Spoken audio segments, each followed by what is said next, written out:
Os residentes da tranquila vila rural de Holcomb, no oeste do Kansas, acordaram em 15 de novembro de 1959 com as notícias mais aterrorizantes e angustiantes que já haviam ouvido.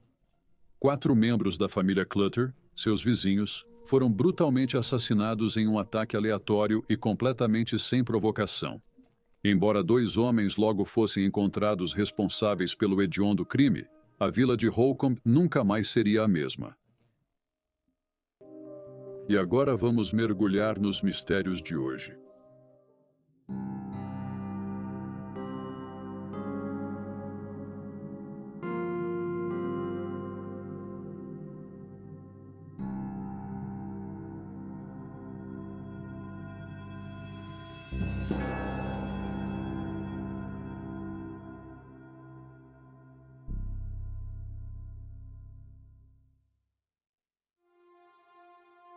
Richard Hickok nasceu em 6 de junho de 1931 em Kansas City, Kansas, mas sua família mudou-se para Edgerton em 1947.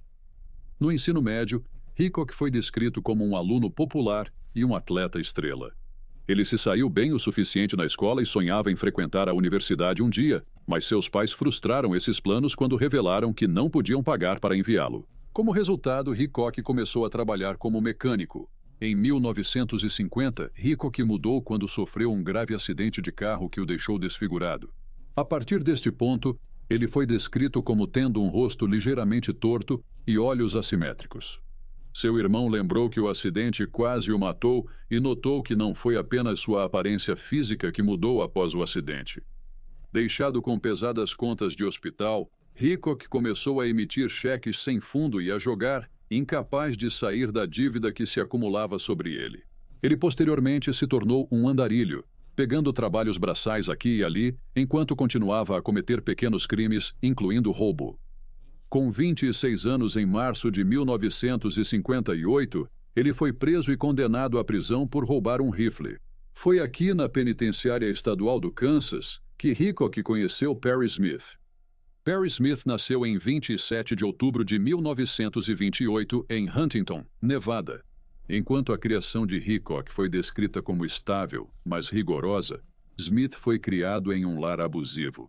Em 1929, a família se mudou para o Alasca e seu pai começou a vender uísque ilegal para conseguir sobreviver. Ele era um abusador conhecido que atacava violentamente sua esposa e seus 4 filhos regularmente. Foi apenas em 1935 que a mãe de Smith conseguiu encontrar a coragem para partir, levando seus filhos com ela. A família se mudou para São Francisco, Califórnia. Infelizmente, no entanto, as coisas não melhoraram para Smith e seus irmãos. Sua mãe logo se tornou alcoólatra e acabou morrendo em 1941, quando Smith tinha apenas 13 anos. Ele e seus irmãos foram colocados em um orfanato católico, onde Smith foi supostamente espancado e emocionalmente abusado pelas freiras que administravam a instituição. Mais tarde, ele foi colocado em um orfanato do Exército da Salvação, mas não era melhor, já que um cuidador supostamente tentou afogar Smith. Eventualmente, ele conseguiu se reunir com seu pai e eles passaram os próximos anos de suas vidas juntos, vagando entre os estados.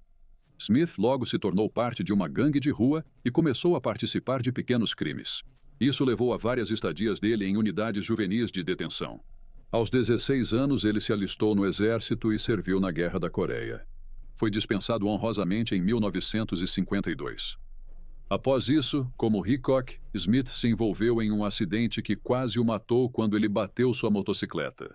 Suas pernas sofreram o impacto de suas graves lesões e ele sofreu de dor crônica pelo resto de sua vida, muitas vezes dependendo de grandes quantidades de analgésicos para ajudá-lo a gerenciar os sintomas. Em 1956, ele foi condenado a 5 a 10 anos de prisão por roubo e fuga ilegal para evitar a acusação após cometer um roubo em Phillipsburg e fugir da prisão. Ele passou mais de um ano foragido antes de ser capturado em Nova York e preso na penitenciária estadual do Kansas. Enquanto estava na prisão, Hickok e Smith encontraram Floyd Wells. Wells era um ex-funcionário da família Clutter. Ele contou aos outros homens sobre a riqueza da família, alegando que o patriarca, Herbert, mantinha um cofre na casa que continha dólares, 10.000 BR, e Hickok e Smith posteriormente formaram um plano que envolvia roubarem a casa após a liberação deles para ajudar a pagar suas dívidas intermináveis. Hickok foi solto em agosto de 1959. No início, ele tentou viver sua vida na linha reta e estreita. Ele arranjou trabalho de mecânico e moradia local, logo entrou em contato com Smith, que foi libertado em junho daquele ano. Hickok escreveu uma carta para o ex-detento pedindo-lhe para violar sua liberdade condicional vindo para o Kansas e ajudando-o a cometer o roubo que haviam planejado na prisão. Embora Smith tenha retornado ao Kansas, ele supostamente fez isso com a intenção de se encontrar com outro ex-detento com quem ele tinha sido especialmente próximo na prisão. Acontece, no entanto, que este detento já havia deixado o estado quando Smith chegou.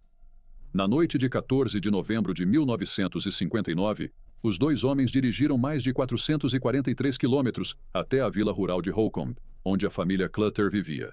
Na época dos ataques, Herbert Clutter tinha 48 anos. Quando jovem, ele frequentou a Universidade Estadual do Kansas, se formando em agricultura, e em 1959 era visto como um pilar da comunidade. Ele liderou o comitê de construção da recém-criada primeira igreja metodista em Garden City. Ele era presidente do conselho da Garden City Co-op Equity Exchange e já havia sido membro do Conselho Federal de Crédito Agrícola. Ele era amplamente reconhecido pelos locais e visto como um homem forte e generoso que sempre tinha tempo para os membros de sua comunidade. Herbert encontrou sua esposa Bonnie durante a universidade. Ela era irmã de um colega de classe e tinha 3 anos a menos que ele. Ao longo dos anos, Bonnie foi falsamente retratada como uma mulher sufocada pelo peso da depressão, tendo ficado com várias doenças físicas após o nascimento de seus 4 filhos. No entanto, membros sobreviventes da família Clutter observam que Bonnie, na verdade, não estava doente ou infeliz. Assim como seu marido, ela era um membro importante da comunidade, envolvida com o clube de jardinagem local e uma frequentadora regular da igreja. Ela frequentemente ajudava a planejar eventos locais e dedicava seu tempo aos outros. Embora ela sofresse de alguns problemas leves de dor, eles não eram nem de longe tão graves quanto algumas fontes faziam parecer, a mais notável das quais era o livro de 1966 A Sangue Frio, que documentou os assassinatos da família Clutter. Embora o livro tenha sido recebido com muito sucesso e seja visto como um trabalho pioneiro no gênero de crimes reais, ele foi fortemente criticado por seu foco nos assassinos e na brutalidade de seus crimes, em vez das vítimas. A família Clutter, em particular, não ficou impressionada com a representação de seus parentes. Ao longo de seu casamento, Bonnie e Herbert tiveram 4 filhos. Ivana, a mais velha, era casada e tinha um bebê de 9 meses em Illinois durante o ataque de 1959. A segunda mais velha, Beverly, estudava em Kansas City para ser enfermeira. Ela estava noiva e esperava se casar no ano seguinte. Os 2 últimos filhos, Nancy, de 16 anos, e Kenyon, de 15 anos, único filho do casal, ainda frequentavam o ensino médio e residiam com os pais. Nancy foi descrita como uma estudante fantástica e membro da banda da escola, onde tocava clarinete. Extrovertida e popular, ela frequentava a igreja regularmente e tinha vários hobbies, incluindo equitação, culinária e costura. Kenyon, por outro lado, foi descrito como quieto e introvertido e gostava de caçar, trabalhar com madeira e engenharia mecânica. Hickok e Smith chegaram à residência da família Clutter nas primeiras horas de 15 de novembro, entrando na propriedade através de uma porta destrancada enquanto a família dormia. Dentro da casa, os 2 homens acordaram os moradores e forçaram Bonnie, Nancy e Kenyon a entrar em um banheiro antes de levar Herbert para o andar de baixo, onde começaram a procurar pelo cofre. No entanto, eles não conseguiram localizá-lo. Hickok e Smith, frustrados com a situação, voltaram ao banheiro do andar superior e começaram a remover os demais membros da família. As mãos de Bonnie estavam amarradas à sua frente e seus tornozelos estavam presos. Foi amordaçada e posta na cama do quarto de hóspedes no primeiro andar. Nancy também estava amarrada, embora com as mãos atrás dela. Há divergência se ela estava ou não amordaçada. Tanto o romance de 1966 em Sangue Frio quanto um artigo do Departamento de Polícia de Garden City notaram que ela não estava. Outros noticiários afirmam que ela estava. Nancy foi colocada na cama. Kenyon e Herbert foram conduzidos ao porão. Kenyon foi amordaçado, suas mãos amarradas atrás dele. A corda restante foi amarrada a um cano de vapor acima para que ele não pudesse escapar. Mas Smith e Hickok então mudaram de ideia. Eles decidiram cortar a corda e mover Kenyon para a sala de jogos ao lado. Amarrado e amordaçado, foi posto no sofá pequeno da sala. Voltando para Herbert, os dois homens o amarraram e amordaçaram antes de empurrá-lo para baixo em um colchão ou uma caixa de colchão que estava no chão da sala do forno no porão. Smith ficou para trás enquanto Hickok foi tentar localizar o cofre mais uma vez. Logo, Hickok percebeu que não havia cofre. Não havia $10.000 que iriam mudar sua vida. Irritado, ele voltou para o porão. Os dois homens supostamente já haviam planejado não deixar testemunhas, e eles discutiram o que fazer em seguida.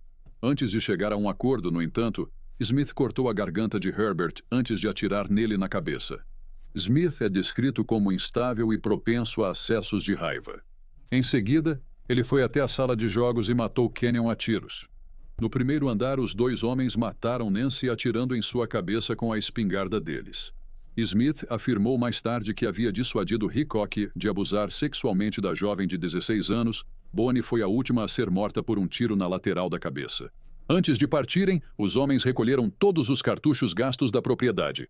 No momento de sua partida, os dois homens haviam matado 4 membros de uma família e saíram quase sem nada. Eles haviam roubado um par de binóculos, um rádio portátil e $50 em dinheiro, o equivalente a cerca de $527 hoje. Mais tarde, na manhã de 15 de novembro, o professor Larry Hendricks, que havia se mudado recentemente para Holcomb de Garden City com sua esposa e 4 filhos, foi abordado por seu vizinho do andar de baixo. O vizinho explicou que sua filha havia passado pela residência dos Clutter mais cedo naquela manhã e tinha visto um corpo através da janela. O vizinho ligou para o escritório do xerife, mas pediu a Larry para verificar a cena até a polícia chegar. Larry se lembraria mais tarde: eu sabia que algo estava errado assim que entramos na entrada deles. A primeira coisa que notou foi o cachorro da família sentado perto da entrada, parecendo diferente do seu estado feliz habitual. Ao se aproximar do cão, ele correu de volta para a casa. Embora Larry não tenha visto nenhum corpo no térreo, ele notou que a cortina da frente estava caída e os cordões da cortina estavam faltando. Ele verificou primeiro o andar de cima, onde encontrou Nancy em seu quarto. Ela foi amarrada com os cordões de cortina ausentes. Por volta dessa hora, no andar de baixo, os delegados do xerife haviam chegado e, com Larry, continuaram a explorar cautelosamente a casa, procurando mais vítimas e pistas. Bonnie Clutter foi encontrada rapidamente no quarto de hóspedes. O resto do andar superior estava limpo, então Larry e a polícia voltaram para o andar de baixo, depois desceram novamente para o porão. Na escada, eles notaram pegadas de sangue e uma impressão digital de sangue no corrimão. Na sala de jogos do porão, eles encontraram Kenyon. Herbert estava na sala da fornalha. Larry lembrou que ele e os delegados ficaram tão surpresos com a cena que mal conseguiam falar, acrescentando: nenhuma cápsula de espingarda foi encontrada, e eles não tinham ideia de quem eram as pessoas. Holcomb estava chocada. Holcomb se tornou drasticamente diferente enquanto a polícia procurava pelos perpetradores deste crime brutal. As pessoas não deixavam mais as portas destrancadas nem acolhiam estranhos na cidade. Em vez disso, eles se isolaram uns dos outros, recusando-se a visitar outras casas. Quem se aproximava das casas à noite adotou nova rotina. Eles batiam, recuavam até a borda da varanda e esperavam. Se eles não conhecessem os ocupantes, poderiam se encontrar cara a cara com o cano de uma espingarda. Larry observou citando: todos se perguntavam quem fez isso e se eles voltariam. Após o funeral, ele mudou sua família para o Alasca, apesar de gostar e esperar passar o resto de sua vida em Holcomb. Os assassinatos o deixaram abalado e temeroso. O funeral da família Clutter foi realizado no dia 19 de novembro na primeira igreja metodista em Garden City. Cerca de 1.000 pessoas compareceram, e muitas dessas pessoas foram ao enterro no cemitério Valley View. Os investigadores levaram a sério o assassinato de 4 membros da família. A análise deles da cena do crime e das evidências foi extremamente minuciosa. O detetive principal do caso era Alvin Dewey, do Kansas Bureau of Investigation, o Bureau de Investigação do Kansas, que trabalhou em conjunto com o Departamento de Polícia de Garden City. O assistente-chefe de polícia de Garden City, Richard Holida, com experiência em fotografia, documentou a cena como estava. Suas fotografias levaram à descoberta de uma pegada ensanguentada deixada na cena, mais tarde identificada como pertencente a Perry Smith, e uma marca de pneu do lado de fora da casa. Enquanto isso, Hickok e Smith fugiram da área de Kansas City. Hickok começou a passar cheques sem fundo e logo fugiu com seu parceiro para o México, onde venderam os binóculos roubados de Herbert Clutter. Depois retornaram aos Estados Unidos da América e pegaram carona para Nebraska. Pouco tempo depois, eles seguiram para Iowa, onde sequestraram um veículo e dirigiram de volta para Kansas City. Daqui eles seguiram para a Flórida e depois para Nevada. Hickok e Smith foram presos em Las Vegas no dia 30 de dezembro, cerca de 6 semanas após os assassinatos da família Clutter. Eles foram posteriormente extraditados para Kansas e julgados em Garden City. Os dois homens foram condenados à morte por 4 assassinatos em primeiro grau em 29 de março de 1960. Hickok e Smith confessaram seus crimes. Apesar dos advogados tentarem combater a pena de morte, alegando júri preconceituoso e publicidade prejudicial pré-julgamento, não obteve êxito. Em 14 de abril de 1965, Hickok e Smith foram enforcados na prisão estadual do Kansas. 50 anos após suas mortes, seus corpos foram exumados. A dupla foi suspeita em um caso não resolvido de dezembro de 1959, onde Cliff e Christine Walker e seus 2 filhos foram assassinados a tiros em Osprey, Flórida. As autoridades supunham que Hickok e Smith estavam a poucos quilômetros do crime, ainda fugindo após os assassinatos de Clutter. Apesar de um polígrafo tê-los inocentado na época dos assassinatos da família Walker, pelos padrões atuais, os resultados dos testes são inválidos. E como todos nós sabemos, polígrafos são confiáveis. Em 2012, exumaram-se corpos para comparar com o ácido desoxirribonucleico achado na cena do crime dos Walker. Em agosto de 2013, no entanto, foi anunciado que não havia uma conexão concreta entre Smith e Hickok e o caso Walker. Embora o laboratório do Bureau de Investigação do Kansas tenha coletado ácido desoxirribonucleico parcial de seus fêmures e dentes, os testes revelaram que houve contaminação no laboratório, com o dente de Perry Smith retornando o ácido desoxirribonucleico de uma mulher, que era da examinadora que havia analisado seus ossos. Seu fêmur revelou outro perfil feminino, este desconhecido. O ácido desoxirribonucleico parcial de ambos os homens foi obtido, porém, nenhum correspondeu ao do local do crime de dezembro de 1959.